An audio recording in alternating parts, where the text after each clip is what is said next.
Der Regen schlug unauffällig gegen die schiefen Fenster des alten Hauses am Rand von Neuburg, einem verschlafenen Städtchen im Süden Deutschlands. Es war ein düsterer Herbstabend im Jahr 2007, als der Hausverwalter Dieter Funks das Nähren. Der Dielen unter seinen Schritten spürt. Our Bofdrecht worden, das Anwesen der Familie Schäfer zu inventarisieren, nachdem es jahrelang leer gestanden hat. Die Nachbarn hatten schon lange aufgehört, Fragen zu stellen. Was damals geschehen war. Die Erinnerung an das plötzliche Verschwinden der Familie war ein Schatten, der immer über der Strage in Birkenhain gelegen hat. Dieter, fniet die. Zum Dachboden und wurde von einer dicken Staubschicht an dem muffigen Geruch von seinem Feinden. Mit einer Taschenlampe in der Hand tastet sich vorsichtig vorwärts. Die Backen uxten ließ. Es war kalt, und sein Atem bildet klein Wolken in der Luft. In einer Ecke, halb verborgen unter einer alten Deck, entdeckte schließlich einen verstauten, altmodischen Koffer. Das Leder war rissig, die Metallschnallen angelaufen. Must. Niesen, also die Dexer sieht schab, da sein Herz begann schneller zu schlagen. Etwas in diesem Koffer fällt sich wichtig und fast wie ein Eiweiß in wie ein Relikt aus einer anderen Welt. Mit zitternden Fingern fniet Dieter den Koffer. Obenauf lag ein vergilbter Pullover, darunter ein zerknittert Kart von Italien, einige Schwarz-Weiß-Fotos und ein Notizbuch, dessen ein Band von den Jahren gezeichnet war. Zog des Buch heraus, blättert vorsichtig durch die Seiten an. Soffert die elegante Handschrift von Anna Schäfer, der Mutter der verschwundenen Familie. Jedes sieht war voller Notizen, Beobachtungen, kleiner Skizzen und Tagebucheinträge. Die abrupte am 15. August 1987 endeten, der Fund des Koffers. Verbreitet sich wie ein Laufer in der Nachbarschaft. Zeitungen berichteten über das Geisterhaus von Neuburg, und Spekulationen schossen ins Kraut. War die Familie auf der Flucht? Hat jemand ihnen etwas angetan? Warum war der Koffer nie entdeckt worden? Polizei und lokale Behörden beschlossen. Die Akate Schäfer nach 20 Jahren wieder zu öffnen, Rend. Dieter und Kommissarin Eva Reuter gemeinsam den Inhalt des Koffers durchgingen. Fällt sich als plötzlich sehr lebendig an. Die Fotos zeigten eine glückliche Familie, Anna und Thomas Schäfer mit ihren beiden Kindern, Marie und Lukas lachend am Strand von Rimini, passieren vor ihrem alten V-Bobus, umgeben von Sommer und Freiheit. Da geht tiefer Eva in Annas Notizbuch. Eintaucht, desto mehr spürt sie, dass unter der glänzenden Oberfläche etwas verborgen lag. Anna hat wiederholt an die Tungen gemacht, der Hut, mit dem Wissen das Verschwinden, wie verschlüsselt Warnungen vorkamen. Sitz wie, die Nacht wurden länger und Thomas schlad kaum noch, oder Lukas hat Angst vor den Stimmen. Der Draugen hört, liegen Evas Nackenhaar aufstehen. Mit dem Fund des Koffers schien ein Leuen ins Rollen gekommen zu sein, die nicht mehr zu stoppen war. Dieter hat plötzlich das Gefühl, beobachtet zu werden, wenn abends das Anwesen verließ. Die Nachbarn, die Jahrzehntelang geschwiegen hatten, begannen nun zu tuscheln. Erinnerungen an die letzte Begegnung mit den Schäfers wurden ausgetauscht. Alte Gerüchte kamen wieder auf. Kommissarin Reuter wusste, das Rätsel das Verschwinden der Familie war viel skeptischer, als es die Polizei damals angenommen hat. Was verbarg sich in den letzten Seiten von Annas Notizbuch? Was waren dieser letzten Reis wirklich geschehen? Und warum hat niemand jemals nach dem Koffer gesucht? Und mit packendem Herzen schlug Eva ein weitersieden Tagebuch auf, und las die letzten Wort, die Anna am Abend vor dem Verschwinden niedergeschrieben hat. Anna sah im Beifahrersitz des blauen VW-Busses und schrieb in ihr Notizbuch, Rend. Die Landschaften innen vorbeizog. Es war der 9. August 1987. Die Sonne brannte auf die weiten Felder Baden-Württembergs, Als die Familie Schäfer Richtung Süden fuhr, das Ziel, ein kleiner Campingplatz an der italienischen Riviera. Thomas, ihr Mann, verkonzentriert, Wajettiken letzter Zeit stiller Juden. Hinten im Bus sangen Marie, 11 Jahre alt, und Lukas nun, ausgelassen zu den Kassettenschlägern. Ihr Stimmen gebürten vom Fahrtwind, durch das offene Fenster. Strich. Anna notiert das Wetter, klein Familienwitz, das Gefühl von Aufbruch. Da zwischen den Zeilen versteckt sie Sorgen. Thomas Schlafstrungen, die plötzlichen Albträume. Das Misstrauen gegen Fremdautos auf der Autobahn. Hat Angst verfolgt zu werden, aber von wem? Schrieb sie in einer Nacht, an einer Rastet nahe dem Bodensee, als die Kinder. Isagen, sah Anna einen alten grauen Kombi im italienischen Kennzeichen. Dessen Fahrer aufflieg oft in Richtung blickt. Herz schlug schneller, Zufall oder Einbilden? In den folgenden Tagen schlugen die Schäfers selten einem Pinienhain nahe Rimini auf. Der Sommer lag schwur und zu in der Luft. Da Anna bemerkt Kleinwanderungen. Lukas wurde nachts wach, weil glott, schritt an das Zelt zu rennen. Thomas entfernt sich immer wieder. Einblick Holt zu sammeln oder zu telefonieren. Kehrt aber auf Nerv zurück. Anna versigt, die Atmosphäre leicht zu halten, bereitet Fankutschen am Morgen, und spielt mit den Kindern am Strand, aber. Die Ruby Lieb in einer besonders schwulen Nacht, rennt ein Gewitter aufs Auge. Wurde Anna von Stimmen geweckt, die sie nicht zuordnen kann, ein Raunen. Ein leises Streiten, gefolgt von lautem Knallen, als etwas gegen den Bus geschlagen wurde. Sie blickt hinaus, sah Schatten zwischen den Bäumen, und konnte niemanden erkennen. Am Morgen fehlten Zweiger Vorratskisten, ein Fenster im Bus.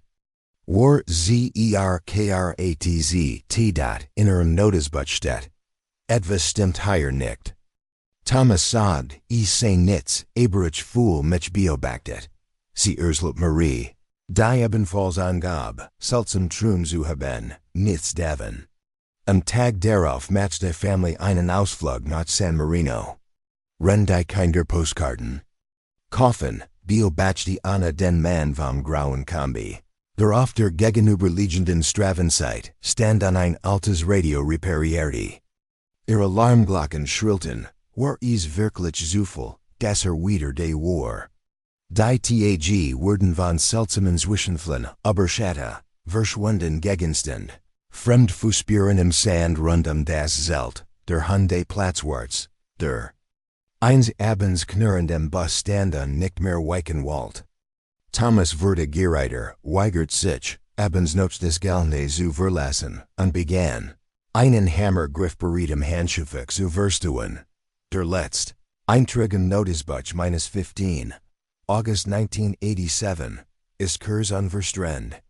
Hut nat ist. Etwas im Busch. Ich verschritt, Stimmen. Thomas ist draugen, die Kinder schlafen. Ich habe Angst. Salt dies das let's sein, was it schreib, hoff ich, gemmen versteth, dass wir nicht freiwillig verschwunden sind. Die letzten Wort aus Annas Tagebuch liegen Kommissarin Reuter nicht mehr los. Sie sah Tabens in ihrem Büro, blättert immer wieder durch die Notiz, betrachtet die Fotos aus dem Koffer, die strahlend Familie am Strand, die Kinder. Mit Schaufel und Eimer, ein Bild von Thomas, der scheinbar nachdenklich auf das Meer hinausblickt. Es war schwer vorstellbar, dass dies glücklichen Momente von Angst und Bedrohung überschattet waren. Eva beschloss, den Fall noch einmal von Anfangen aufzu rollen.noch in derselben Nacht, ließ sie das alte Haus der Schäfers forensisch untersuchen. Unter den losen Dielen des Dachbodens fanden die Techniker klein Holzsplitter, ein altes Portemonnaie mit italienischen Münzen, und viel überraschender, ein Kassett mit der Aufschrift Summer 1987. Eva's Herz klopft schneller. Als sie die Kassette in einen alten Rekorder schob. Zunächst war nur Rauschen zu hören, dann kinderlichen, das Geklapper von Geschirr. Anna's Stimme. Lucas, sei vorsichtig am Wasser. Dan, still. Kurz darauf ein hastiges Flüstern, komm verständig. Ich glaub, sie sind wieder da ein lauter Schlag. Dan abrupts End. Die Nachricht von der Kassette sorgt für Aufregung in der kleinen Stadt. Der Fun worden. In der Lokalpresse went. Und am nächsten Tag meldet sich ein Landtier Nachbarin, Frau Schrader, bei der Polizei. Ich habe damals in der Nacht, ich habe Schrei gehört. Ich dacht immer, is ren streiten jugendlich gewesen. Vielleicht habe ich mich geirrt. Sie erinnerte sich an das letzte Mal, als sie Anna gissen hat. Bleich, eingespannt. Als heit sie große Angst. Kommissarin Reuter besucht Frau Schrader in ihrem kleinen Haus. Das direkt in den alten Garten der Schäfers grenzt. Die Nachbarin zögert zunächst, Ursula dan aber von seltsamen Besuchern. Die in den Woken via dem verschwinden, nachts auf der Straße parkten. Von flackernden Taschenlampen zwischen den Bäumen und von einem Gespräch, das sie zufällig aufgeschnappt hat. Sie sagt zu jemandem, is reicht. Wir können so nicht weiter. Die Ermittlungen nahmen Fahrt auf. Eva ordnet en das Tagebuch und die Kassette forensisch zu analysieren. Es taucht ein List, mit italienischen Telefonnummern in Notizbuch auf, manche Nummern waren durchgestrichen. Neben anderen standen Namen wie Giorgio und Luigi. Eva kontaktierte das Auswärtige Amt, mehr über mögliche Verbindungen zu italienischen Behörden zu erfahren. Offenbar hat Thomas Schäfer, der Familienvater, via dem Urlaub mehrere Grer Geldsummen nach Italien überwiesen. War in etwas Illegales verwickelt? Hat die Familie vielleicht via jemandem fliehen müssen? Rende Ermittlungen neue Kreis zogen, spürt der Fuchs der Hausverwalter. Immer wieder den unheimlichen Blick aus den leeren Fenstern des Hauses, die Nachbarschaft vor eingespannt. Alte Bekannte der Schäfers, die bislang geschwiegen hatten, erinnerten sich plötzlich an Streitigkeiten. In einen Vorfall mit einem beschädigten Auto und deren, wie Thomas nach der Rückkehr aus Italien ungewöhnlich nervös gewesen war. Eva besucht noch einmal das Haus, diesmal in Begleitung eines jungen Kriminaltechnikers. Im Keller, hinter einem alten Holzriegel, entdeckten sie Kratzspuren an der Wand und einen eingeritzten Satz. Wir sind hier nicht sicher. Es war Annas Handschrift, als Eva spät in der Nacht in ihr Büro zurückkehrt, fiel ihr Blick erneut auf die Kassette. Sie spult zurück und hört die letzten Sekunden noch einmal ab. Plötzlich wurde ihr bewusst, dass im Hintergrund der Aufnahme, ganz leise, ein Melodie zu hören war, das gleiche Lied, das auf einem der Fotos im Strand im Hintergrund zu sehen war. Ein Straßenmusiker spielt Bella Shaw. Ein seltsames Gefühl von Beklommenheit ergriff sie. Was, wenn das Verschwinden der Familie Schäfer nicht nur ein tragischer Einzelfall war? Was, wenn noch mehr dahinter steckt? Einige Tage später fuhr Kommissarin Reuter nach Stuttgart, sich mit einem Ermittler des Bundeskriminalamts zu treffen. Die Überweisungen von Thomas Schäfer nach Italien liegen keine Ruhe. Sie waren nicht nur ungewöhnlich hoch, sondern wurden Juwels Kurs via wichtigen Feiertagen getätigt. Der BKA-Ermittler überreicht Eva Kopien alter Akten aus den späten 1980er Jahren. Sie enthielten Hinweis darauf, dass Thomas in Kontakt mit einem Mann namens Giorgio Mancini stand, ein kleiner Geschäftsmann aus Rimini. Dem Kontakt zur lokalen Unterwelt nachgesagt wurden. Parallel dazu meldet sich ein weiterer Zeuge, ein emliger Freund von Thomas, der damals in den Sommerferien in Italien arbeitet, erinnerte sich an einen Zwischenfall im Strand von Rimini. Thomas schien in Panik, als jemanden im Café sah. Packt seine Familie und wollte sofort zurück zum Campingplatz. Sagt nur, wir müssen weg sofort. Ich habe das damals nicht verstanden, ich dachte, es gigi Streit an Anna. Aber jetzt.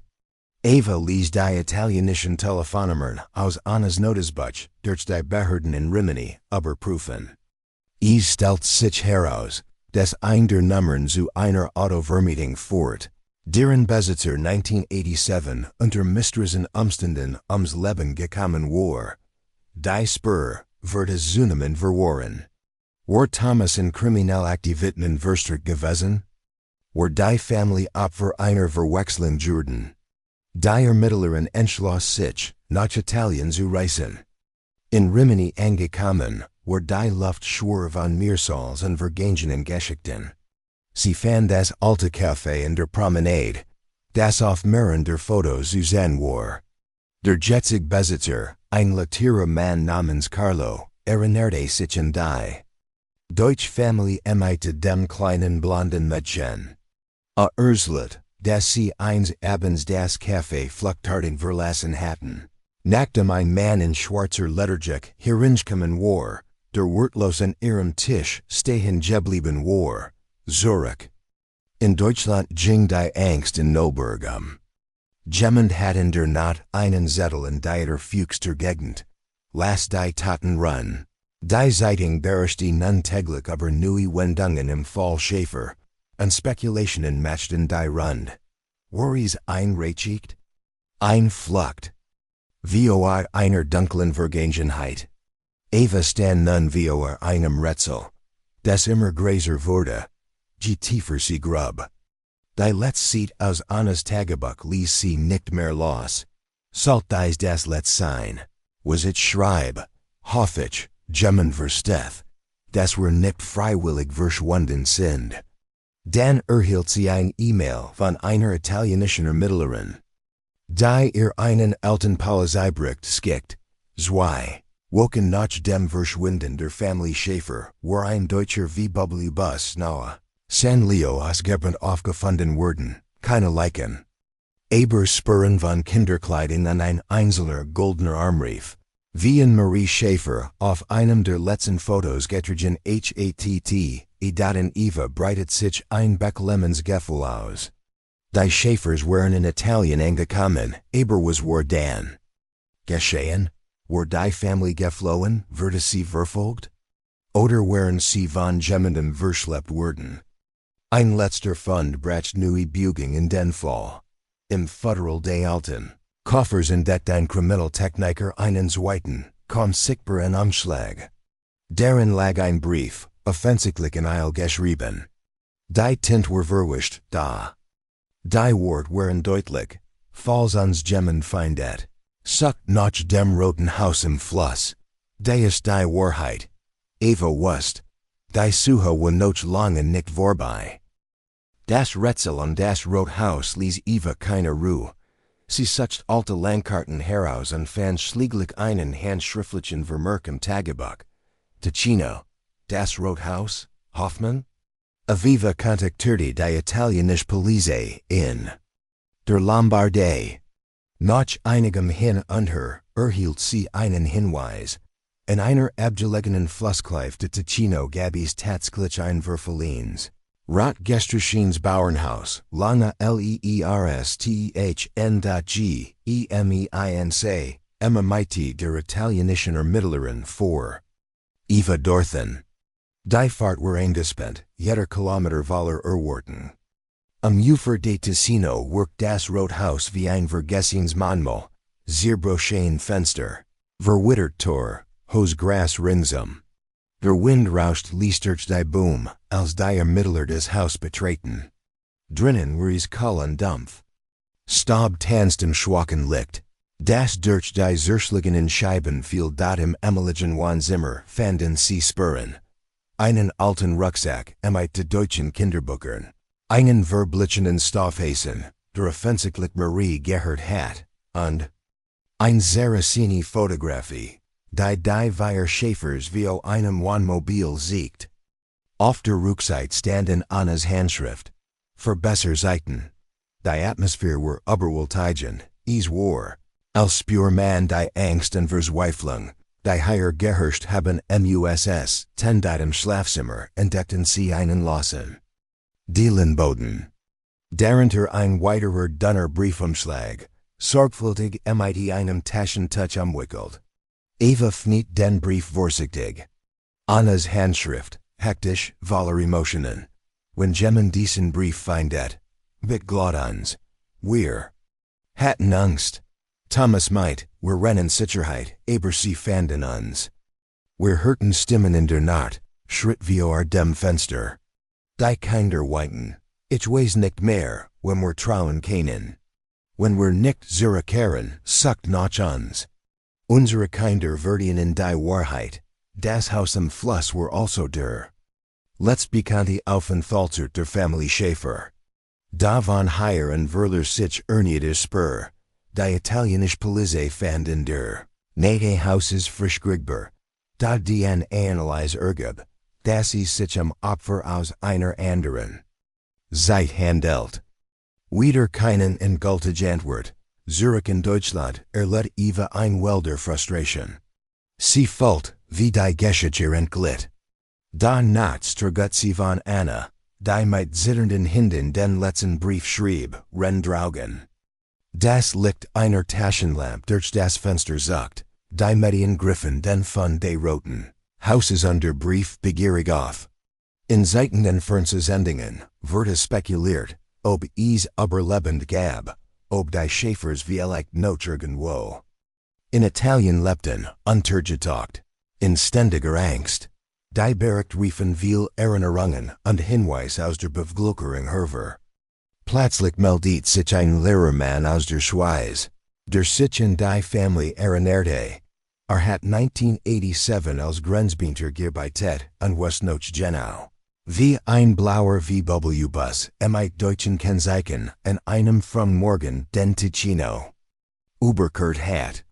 Der Mann workt nervs, die Frau weint, die Kinder lagen auf dem Rücksitz, Ursula am Telefon. Eva spürt, dass die Wahrheit nur rückt. Gemeinsam mit der italienischen Kollegin recherchierte sie alte Grenzprotokoll. Sie fanden den Eintrag von damals, sogar eine Adresse, die Thomas angegeben hat. Ein kleines Dorf in den Schweizer Alpen, bekannt für seine Abgeschiedenheit. Noch am selben Tag vor Eva los. Die Straßen wurden enger, die Häuser der Schnee lag noch auf den GIPFEL und im Dorf angekommen, fragt Eva in der einzigen Bar, nach der Familie Schäfer. Die Wirtin, eine Frau mit strengem Dutt, erinnerte sich tatsächlich. Ja, ein deutsche Familie hat hier Kursjugend. Sie blieben nur ein paar Wochen, dann waren sie plötzlich weg. Der Vater arbeitet für einen Bauern, die Kinder spielten mit meinem Sohn, aber dann eines Nachts hört man Schrei aus dem Haus. Am nächsten Morgen war es leer. Eva besucht den Bauernhof, traf einen alten wortkargen Mann, bestätigt, dass Thomas Schäfer für ihn gearbeitet hat. Da in jener Nacht war etwas Schreckliches passiert. Es kam ein Freund, sie haben nach ihm gefragt. Danach habe ich die Familie nie wieder gesehen.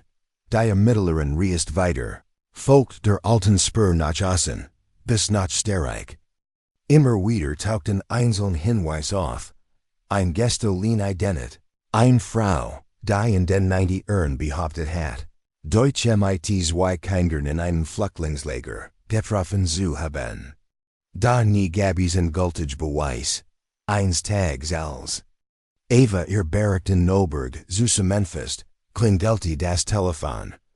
Am anderen Ende meldet sich ein leer Dame aus Triest. Ich glaub, ich war Krankenschwester in einer Klinik. Als 1987 eine Familie eingeliefert wurde, die Frau hat einen Nervenzusammenbruch, die Kinder waren vergewaltigt, der Mann verletzt. Sie hießen Schäfer. Danach wurden sie von der Polizei abgeholt, aber niemand hat je wieder von ihnen gehört. Eva flog nach Triest. Whilst alte Patienten akten, sprach mit der Frau. In den Aufzeichnungen fand sie einen weiteren Hinweis. Die Schäfers wurden damals von Beamten der Carabinieri abgeholt, aber nie in eine Einrichtung gebracht. Die AKE endet plötzlich. Zurück in Deutschland stand Eva spät in der Nacht im leeren Haus der Schäfers. Der Wind rauscht die Mauern, als sie sich auf den Dachboden setzte. Den Koffer betrachtet und über die letzten Seiten des Tagebuchs strich. Das Geheimnis blieb greifbar und dahin sichtbar, wie ein Schatten. Der zwischen Vergangenheit und Gegenwart waren die Rt dat, sie dachten Annas Letztwort. Wenn jemand diesen Brief findet, sucht nach dem roten Haus am Fluss, da ist die Wahrheit, und sie wusst, es gibt noch mehr zu entdecken.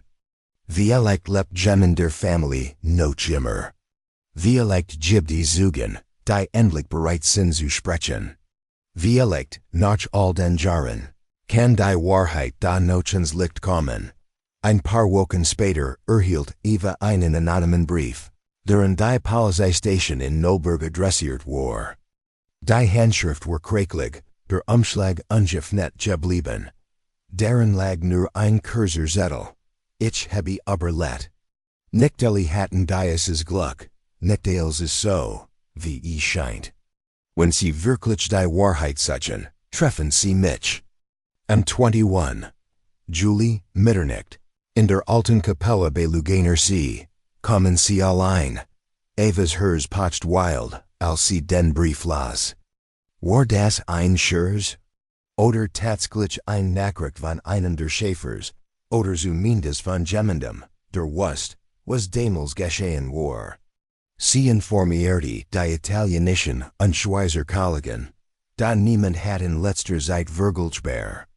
Hinweis ERHALTE en dat in den Tagen bis zum 21. Juli schliefe schlecht. Sie las noch einmal alle Tagebuchenträge Janas, betrachtet die Fotos, hört sich die Kassette immer wieder und auf der Suche nach einem versteckten Detail, das sie bisher übersehen hat. Die Familie war in diesen letzten Tagen immer verschlossener Juden. Ihr Beugungen gehetzt, die Gesichter auf den letzten Fotos voller Angst und unruhe.m. Eben der Verbedetten begegnen für Eva allein zur Kapelle en Luganer See, die San. War links unter Jegingen, der See lag still, nur des Serpenter Grillen was zu rennen. Die Kapelle war alt und halb verfallen, das Tor quietscht, als sie es finit. Drinnen Rockies nach feuchtem Stein und Kersenwachs. Eva wartet, mit die stickige Luft. Die Minuten schienen sich zu dehnen. Kurz nach Mitternacht hört sie Schritt auf dem Kies vor der Tür. Ein Gestalt erschien im schwachen Licht. Hager, den Mantel lang die Schultern gesiegen. Sie trat. Zagert, dann blickt sie Eva und tief, erschöpft Augen, von den Jahren gezeichnet. Sind sie? Begann Eva, dat die Frau hab die Hand. Ich heiß Marie, Marie Schäfer. Ihr Stimme war leis. Brutschig, für einen Moment war Eva unfähig zu sprechen. Sie hat nie daran geglaubt, dass noch jemand aus der Familie leben kennt. Dann nun stand Marie, erwachsen, gebrochen und doch lebendig. Marie, Leidstockend von jener letzten Nacht. Wir waren immer auf der Flucht. Mein Vater hat sich immer den falschen Leuten eingelassen, ich glaub, wollten schützen, aber es wurde immer schlimmer. In jener Nacht im Roten Haus hörten wir wieder Schritt. Männer kamen, sie schreien, mein Vater wollten's wegbringen. Es gab einen Streit, den Schuss. Ich weiß nicht mehr, was mit Lukas und Mama passiert ist. Ich bin im Chaos geflohen, bin stundenlang am Fluss entlang gelaufen, bis ich irgendwann zusammenbrach. Ein alter Fischer fand mich am Morgen, nahm mich mit nach Lugano. Dort habe ich jahrelang unter einem anderen Namen gelebt. Sie brachen Tränen aus. Eva legte vorsichtig die Hand auf die Schulter. Marie, du bist jetzt in Sicherheit. Wir wurden als tun, herausfinden, was mit deiner Familie geschehen ist. Marie übergab Eva ein kleines, abgewetztes Notizbuch. Das war das. Letzt was von Mama blieb, sie schrieb bis zum Schluss. Vielleicht hilft es, die Wahrheit zu finden. Eva wusste, dass sie gerade den Schlüssel zu allem erhalten hat. Die Ermittlungen konnten nun endlich das Dunkel durchdringen, das all. Die Jahr über dem Fall Schäfer Gelligen hat. Zurich und ihrem Büro fniet Eva das Klein, abgewetzte Notizbuch, das Marier übergeben hat. Die ersten Seiten waren voller kindlicher Zeichnungen, Häuser, Autos, ein Fluss, manchmal ein Rotson am Himmel. Da G weiter Eva. Blättert, desto mehr verwandelten sich die Zeichnungen in Wort. Kurzsitz, Fragmente voller Angst und Sehnsucht. Mama sagt, wir dürfen niemandem vertrauen. Lukas weint geht not. Papa rettet mit fremden Manieren. Ich will. Noch Haus. Heut haben wir uns im Keller versteckt. Es war dunkel und still. Mama hat geüht, aber sie sagt, sie beschützt uns. Zwischen den Eintern fand Eva einen Zettel. Luz hineingeschrieben, offenbar von Anna selbst geschrieben. Mit zittriger, fast unleserlicher Schrift. Wenn jemand das liest, wir sind nicht freiwillig verschwunden. Sie haben uns gefunden. Thomas ist verletzt. Bit, wir immer des Feindet. Sucht nach meinen Kindern. Sagt ihnen, dass ich sie lieb. Dies letzten Zeilen schnitten Eva ins Herz. Jetzt war klar, dass die Familie Schäfer Opfer einer Verfolgung Juden war. Dass sie tatsächlich Angst um ihr Leben gehabt hatten. Und dass Anna alles davor tat, ihr Kinder zu retten. Selbst als die Hoffnung längst schwand, dann mighty den neuen Hinweisen wann sich Eva und ihr Kollegen in Italien unterta. Schweiz. Sie baten erneut die Polizei in der Lombardei, den Umkreis der Roten Hauses nach weiteren Spuren abzusuchen. Gleichzeitig wurde die Identität von Maria Physio überprüft. Ihr Fingerabdruck und DNA stimmten zweifelsfrei mit denen aus Alten. Schäfer unterlegen überein. Einige Tage später kam ein Anruf aus Italien. Bei ernuten Grabungen nahe dem Roten Hause am Fluss war ein versteckter Hohlraum unter der Erde entdeckt worden. Innen lagen mehrere Gegenstände. Ein rostige Kinderschaufel mit dem engravierten Namen Lukas, ein zerbrochenes Armband, das Anna auf einem der letzten Fotos getragen hat, ein sorgfältig in Plastikfolie eingewickelt, ein Map mit alten Papieren, darunter ein gefälschter italienischer Ausweis auf den Namen Giorgio Mancini. Für Eva ergab sich ein erschütterndes Bild. Thomas hat versucht, seine Familie mit neuen Identitäten zu retten. Die Spuren sprachen davor, dass in jener Nacht am Fluss ein gewaltsamer Übergriff stattgefunden hat. Einiges deutet darauf hin, dass Lukas und Anna die Flucht nicht geschafft hatten. Marie hat als einzig überlebt, dank des alten Fischers. Der sie gefunden und versteckt hat. Die italienische Polizei rollt den alten Fall von Giorgio Mancini auf. Es stellt sich heraus, dass Mancini in den späten 1980er Jahren in Kriminalmachenschaften verwickelt war, aber nach einem täglichen Zwischenfall ebenfalls spurlos verschwand. War Complice oder Feind oder beides? Die Wahrheit darüber blieb im Nebel der Geschichte verborgen. Für Eva war klar, die Geschichte der Schäfers war ein Geschichte von Angst, Liebe und Aufopferung. Amand war Annas Mut und Marys Überlebenswill, die des letzten Kapitel, schrieben, in ein ruhigen Spatzimerben sei Eva mit Mariam, Ufer de Luganer Sees, die Sonne spiegelt sich golden auf dem Wasser. Marie hielt das alte Notizbuch in der Hand, Tränen liefen ihr über das Gesicht. Aber zum ersten Mal seit Jahrzehnten hat sie das Gefühl, dass ihre Familie nicht vergessen war, und dass die Wahrheit endlich ins Licht gekommen war, als die letzten Sonnenstrahlen hinter den Bergen verschwanden, blieb ein leiser Frieden zurück. Die Geschichte der Familie Schäfer, so lange von Staub, Schweigen und Angst bedeckt, war nun endlich erzählt. Die Wahrheit hat ihren Weg ins Licht gefunden.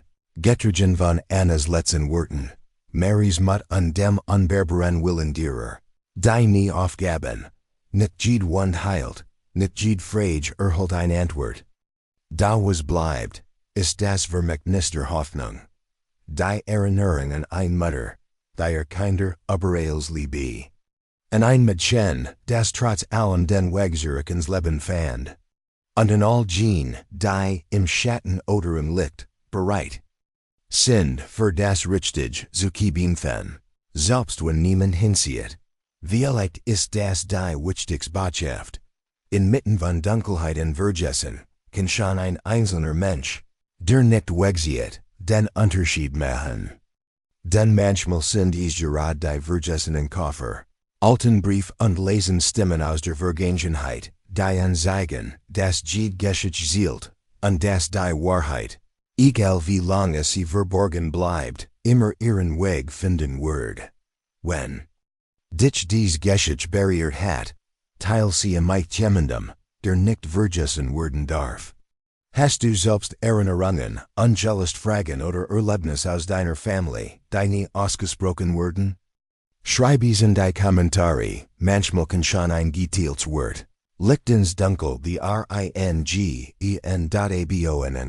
reinseren. Kanal für weiter Bügen Geschichten, und vergiss nicht, Jede Wahrheit wird in gehört zu werden.